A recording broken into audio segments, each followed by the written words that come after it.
याचप्रमाणे आत्मविश्वासाने तुझ्या मनावरचं बळबैल दूर करता येऊ शकता.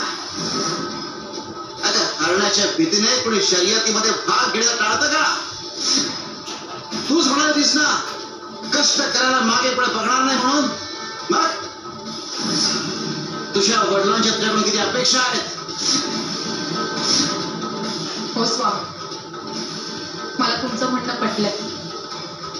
मी आता मागे वळून बघणार नाही.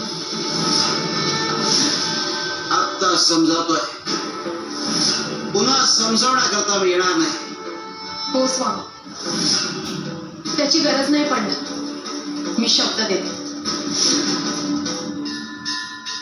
मी माझ्या संपूर्ण सामर्थ्यानं नक्षी काढेन. सगळी कामं आटोपून मन लावून बसेल. मला माझ्या निर्धारापासून कुणीही हलवू शकणार नाही.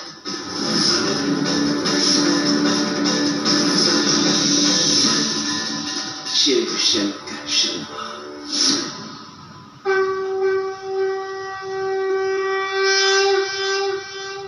विचारांचं नातं इतकं घट्ट असावं की मतभेद सुद्धा हसत स्वीकारता आले पाहिजे.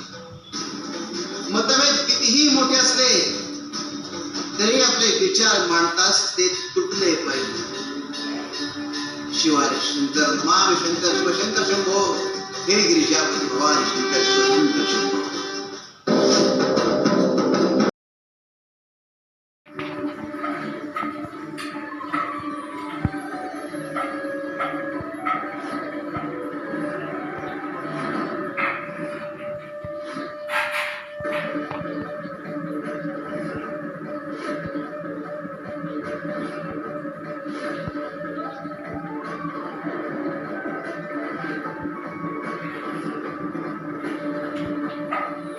शिव शंकर शंभो.